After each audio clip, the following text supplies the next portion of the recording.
I'm joined by Sarah McCasland, who, in my mind, is an absolute rock star.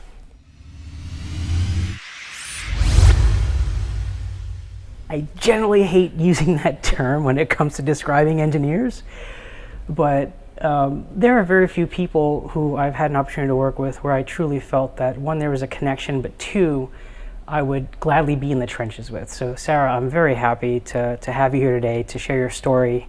I believe you have a very interesting story from your career perspective, and watching you grow. I'm proud to call you a colleague, and proud that we have built a relationship where you could be very open and honest with me, and it's been an honor working with you. So for the viewers who are watching this and are meeting you for the first time, can you describe who you are, what you do, and all the things Sarah? Yeah, I'm Sarah. I've been at Modus for just celebrated my 6th anniversary. I started in technology pretty much out of college, but my background is in business. I have a business degree.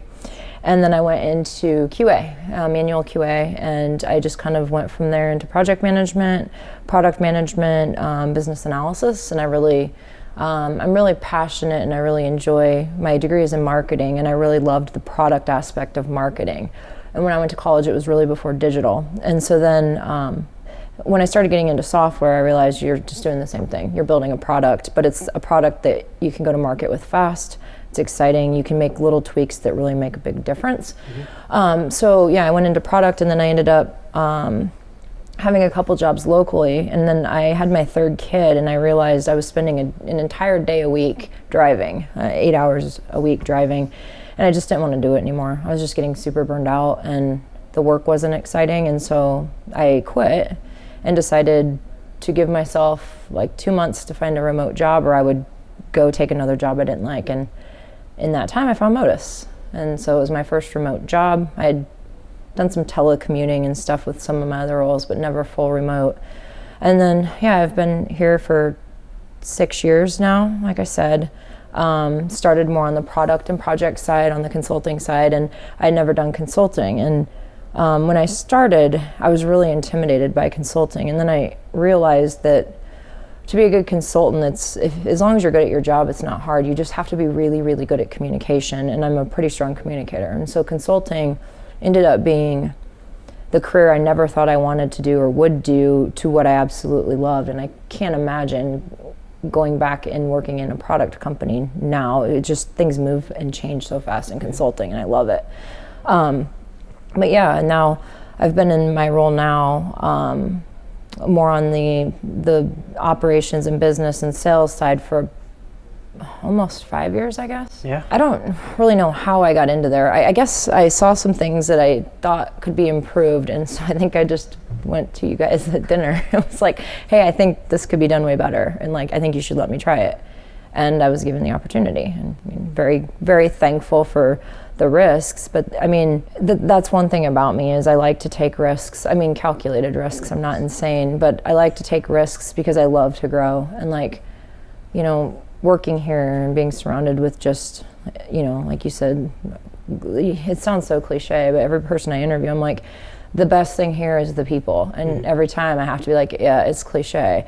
But it really is. And, I love the fact that I learn something new every day. A lot of times it's a new way to learn how to be patient, but the constant learning for me is, why I'm still here. This 6 years is a long time at a job, and it's like, but I love it. I learn something new every day. Modus as the platform, and as cliche as that sounds, I've gone through many interviews as a young professional where I was told, you're going to be more valuable having been with us than not. And arguable in either direction, fine. But I really feel like Modus is a true realization of that. You described Chris, who is a phenomenal Modite. He's a phenomenal person, to be honest. I love working with him. But also, like, the air quote here, top performers, right? The folks who really lean in and utilize the platform. You mentioned Josh, someone who has never done YouTube videos, who leaned in nights and weekends, learned the art of film production, Right. Learn the art of presenting, who also has a very smooth voice. I mean, hey. He's our Samuel L. Jackson. Hey friends, in this video today we're covering components in Jira. But through and through, we're finding like rising stars within Modus, and I think this is where, like, if you think of our leadership, right, our consulting leadership, our operations leadership, majority of them have risen through the ranks, right, and kind of took the bull by the horn, so to speak. I think that's one of the things I'm most proud about, like being in this organization, is, I've been able to grow a lot here, personally and professionally. But right now with the team we have within leadership, almost everyone has come, whether it be client partners, operations, delivery, everyone has kind of worked through the ranks. And Amy told me recently, she said, I'm just so excited about this opportunity. And she's the director of business analysis. And she's like, because I'll be honest, I was really scared when you had kind of sat down and talked to me about it, because I thought once I saw how the sausage was made, I would be like very put off and not want to do this. And it was the exact opposite. I realized that everything you guys say is actually what's being done. And it's just a lot of good people and hard work. Right. But like, we're all working toward trying to do the right thing. We don't always do the right thing. No one does, but we're all working toward that. And now we've got a group of people that have kind of worked through the ranks while bringing in enough new DNA as well. But we've figured out the path of less storming, I think. Right. And, by taking the people that do a really good job, that want to do, like, again, you can't just, you don't want to be the epitome of, the early 2000s software company where the best engineer is managing 50 people and not engineering because he's a good engineer.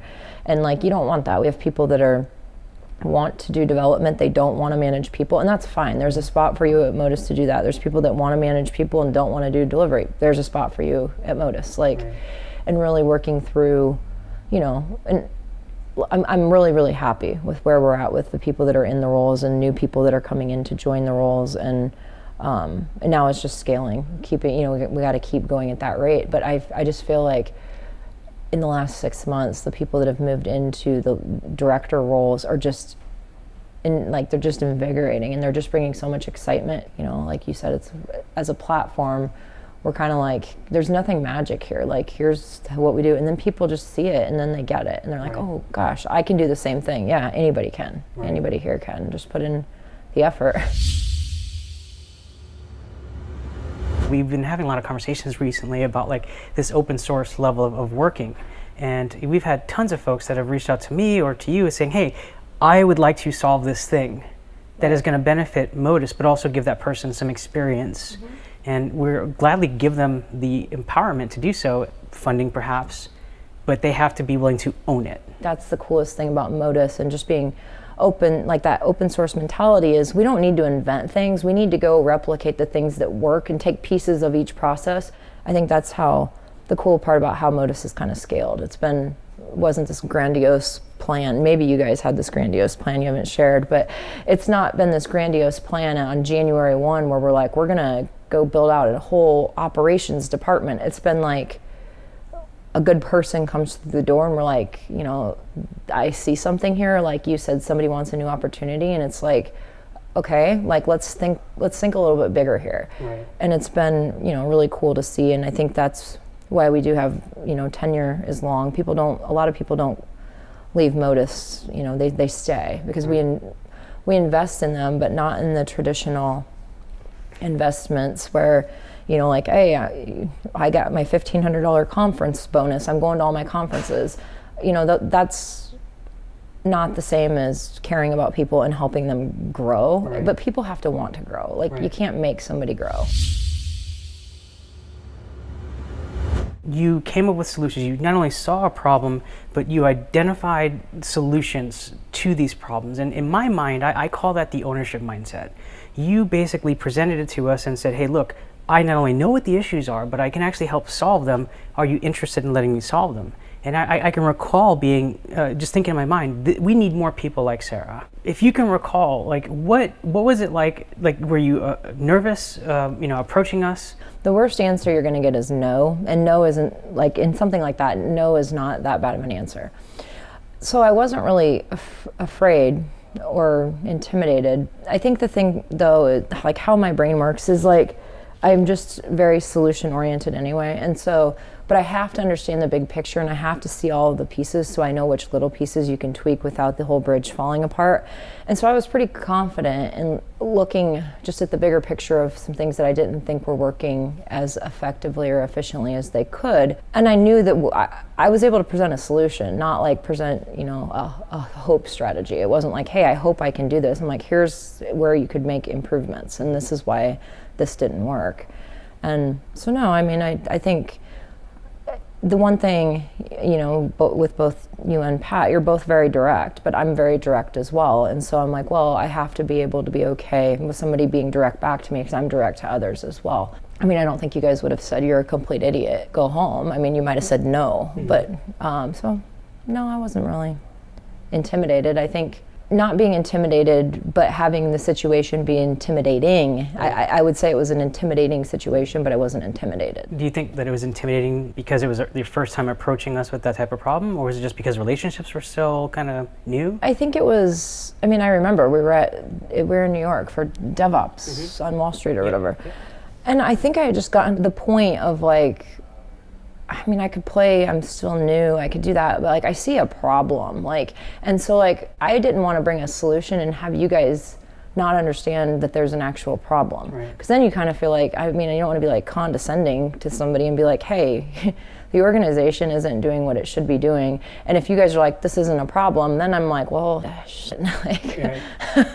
But, and you guys were both very like open to understanding the problem better, and then a solution seems, like the right direction to go toward, whether it be right away or mapping out how to get, into the solution. But I think that's the, what I not fear or where I'm more intimidated even now. You have to make sure you're playing the same game. We talk about that a lot, like with different stuff. One person can't be playing basketball and one person be playing football. You can be the two best athletes, but if you're showing up and no one knows what the other's doing or no one understands the problem, you're not going to solve the problem. One of the things that very few folks know about how Pat and I joined forces, is that he had 2 young children, I had 2 young children. And when he and I started to work together, he was working at business school, so he legit had a full-time job. He had a nighttime gig, and he was also doing business school on the side. I, alongside with him, had the full-time job with him. We also had the nighttime gig together, and I was also working on my first technical manuscript. And, I felt a sense of solidarity and connection with him because I for the first time in my life, I met someone who had the work ethic that I had. Coming from humble beginnings, and I see the same from you. And you mentioned school, so I'm wondering, like, 1, what was the impetus of going to school, and 2, how do you manage all the things, being a VP of Consulting Operations today, well, moreover, a mother, a VP of Consulting Operations, and now a student? It's like before you have your first kid and you think you're busy, and then you have a second kid and you thought you were busy before. Right. Then for me, you have a third kid and you're like, I don't even have any idea how I ever thought I was busy. Right. It's a lot, and I just, I keep thinking, this is the pain is temporary. No, it's a lot of balancing. And so with a background in project management, for better or worse, like I prioritize everything, and you can only do so much in a day. And it really comes down to the prioritization and having your focus where you need to have focus. And for me, it's, obviously my kids, like their safety and, well-being is number one. And then, that's one of the different things going into this program. A lot of people in my group are like, yeah, this is the number one thing in my life. And I'm like, this is number 3, maybe 4. Like, I can't have it be number 1. And that's okay with me. What I need out of the program is not the same as maybe what they need out of the program. One of the lines like we use a lot, I want to work on the business, not in the business. And like I really started seeing, especially at Modus and how fast we scaled, where I really enjoy working is more on the operational side. I love solution design and I like operations a lot. And I realized that like I had to make a decision. I was going to do delivery. Well, I was told I had to make a decision. You're doing one or the other, and I don't care which one it is, but pick. And I picked, to stay on the operations side of the business, and it was the best decision I ever made. But I quickly also realized, like, I get why careers like stalemate essentially, because there's a lot of things you need to learn, and when you're put into like the program I'm in and it's a cohort style, you learn from other people doing the job. Like there's things at Modus I can learn from you, I can learn from Pat, I can learn from Jansen, but that's not the same as 30 other people in my class that are all doing the same thing or similar things. Right. And it was just, I realized that from a networking perspective, from a high level, like one of the interesting things, and like Pat and I will talk a lot about this, is because my undergrad is in business and his three were not, and he's like, yeah, but like it's got, it's way different. And I'm like, it is and it isn't. Like the material is the same. Accounting is accounting. Like nothing has changed about generally accepted accounting principles, Jansen. But the thing that's different is, like, you don't have to be pedantic about a balance sheet. You need to understand like why you have a balance sheet and what you should look for in a balance sheet. That's not, like, if anybody ever asked me to create a balance sheet, they'd be asking definitely the wrong person. Like, that's not my, like, I don't want to say not my job, but like, I'm not good at that. It's not your forte, yeah. It's not my forte. And like, but understanding, and like Jansen and I obviously work very, very closely together, and understanding why he's doing his job and how he's doing his job, I get that now. Right. Like, it gives you just a different perspective. And I think that's what I needed, is the perspective of like, here's how the, 6 facets of the business side of a business work together. And, right. And some of the stuff has been really easy. Marketing and operations and negotiations, all of those were easy for me. Like economics, not as easy. That's fair. Not applicable, no. But yeah, I mean, it's a lot. And then between that, school, I mean, I really don't have free time. And, I'm okay with that, because I'm like, well, you have to decide when you're going to make the commitment. And like, my kids are at ages where they're self-sufficient enough that it's not a big deal if, they can be home for a few hours by themselves, and, that I'm like, and they're not in high school yet. And it's like, well, I could do this now and I can be done before they're in high school and when they really get busy. And so, I don't know, I feel like it's one of those things, like, timing is never going to be perfect to go to grad school and work like full time. It's just not. Ever since, I guess, joining Modus, I just became very passionate about remote work. I worked at Carfax for my first like real job, and they were big in like more of the GSD mentality of like, it doesn't matter if you're sitting in your chair, just get your job done. And it kind of followed me from there, of just GSD. And then when you start doing it from home, I mean, there's obviously, it goes both ways, because you end up working a lot of times a lot longer days, but it's nice, like, I don't have to drive, I don't have to deal with any of that either. But I just became really passionate about like, how do you build an organization? And like one of our former colleagues, Drew, and I had a lot of conversations about, how do you build an organization that's remote first? Not, and we do remote, but like, we're remote first. So what that means is every person shows up with the same ability. If you have internet, you have the same ability. Like, I don't need to be in this office to be having a conversation with you or with Jansen or whomever. Like, you have a laptop with Zoom, and so that's the standard. Everybody's going to be on Zoom, and really focusing on how you build a remote first organization. And then in addition, I sound, kind of hokey. I've got a lot of passions, but I absolutely love like just approaching things in a lean and an agile way. And like, you can constantly, make improvements and iterate on things. And it was like the Venn diagram for me of like the building the organization or helping build the organization, but like doing it through remote team members, through people that are constantly wanting to learn or teach and be taught, I should say. And then, did I say remote? Remote agile in that, like, it just really, it's like the perfect Venn diagram for me is right in the middle. What do you do to stay connected to your colleagues and your peers, knowing that you are literally like sometimes halfway across the globe to some of them? You create relationships with people, and like I had posted in Slack the other day, and I don't even like know this other Modite very well, but he like reached out and was like, I haven't seen you post in Slack in 3 days. Are you okay? Like, usually you're very active and you're always bubbly. And somebody else came to me, and I think that's sort of when you see that investment from people in you realize that you need to also put the investment back in people. And like, we're nothing without all of us, or Modus Land is not Modus Land without all of the Modites investing in each other. And, you know, the last year we've been so insanely busy that I haven't been able to be as intentional with my time with people. But since we've name dropped a few people, one of the things that I'm most proud about working at Modus though is like the relationship I've built with Chris. Like, he's become one of my best friends, but it was because we had a relationship where it was a mentor-mentee relationship, but it was never an established, like, let's be each other's, like, can you be my mentor? And I'm like, yeah, let's do it and create a roadmap for this. It was just organic. And that's where I find a lot of people that have left Modus too. I'm really good friends with them. And when you start seeing how you can help people grow, and now I think you know a lot of the stuff that Chris has done with Josh and stuff, and you see it start trickling down, and it's extremely rewarding. And I'm like, I'll put in the extra time over my job and work and school and kids and all of that. I'll put in the extra 20 minutes to make sure some of the people that I've been connected with are doing okay, or that it's see if they need anything, or jump on a quick call to support them. And everybody's going through something, that it's such a, it's all over social media, but everybody's going through something.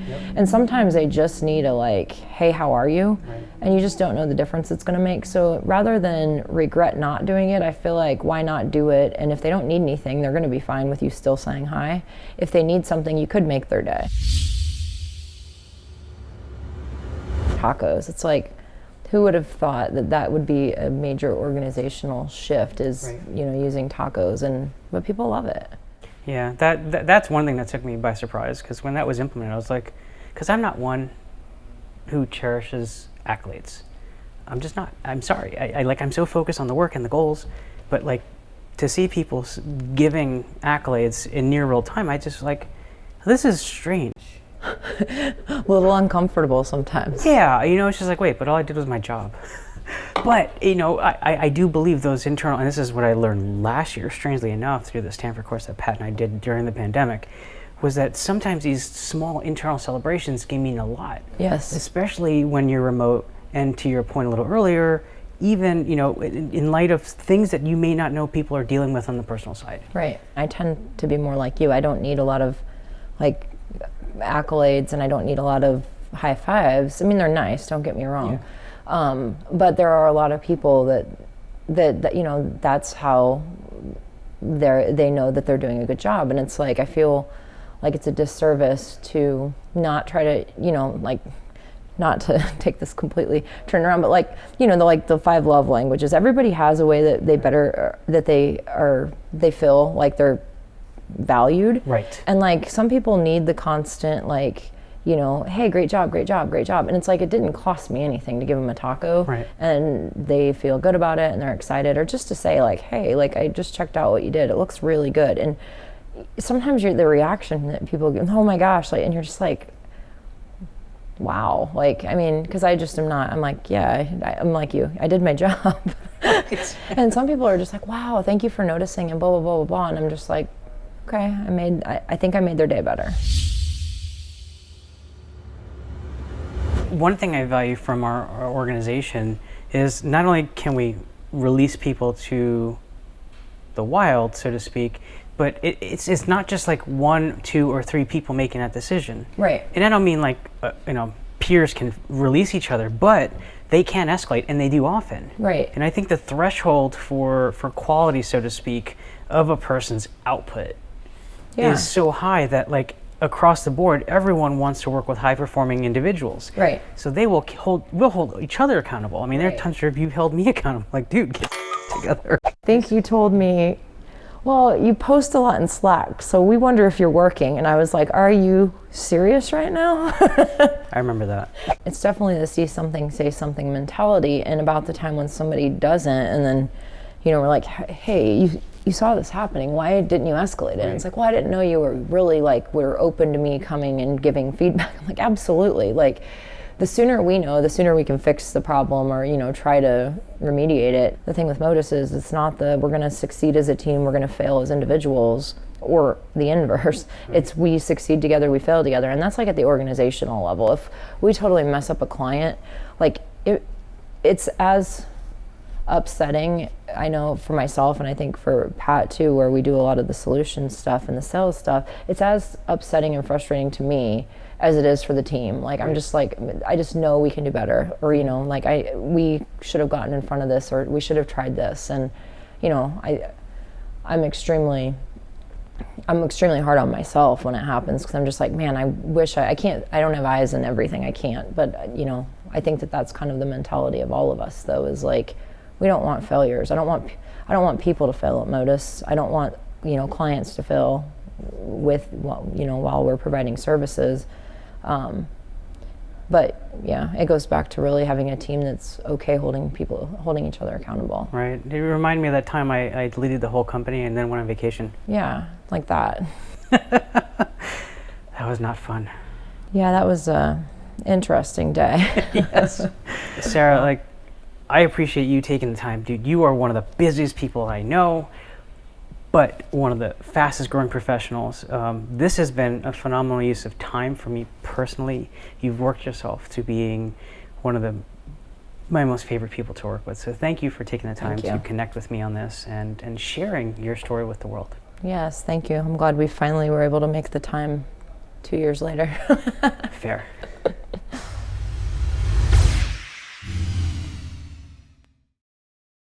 And then we need to pause for like a good 5 seconds. So I want you to count 5 because I need to be able to fade out the video. Okay. Okay? And it's going to seem weird.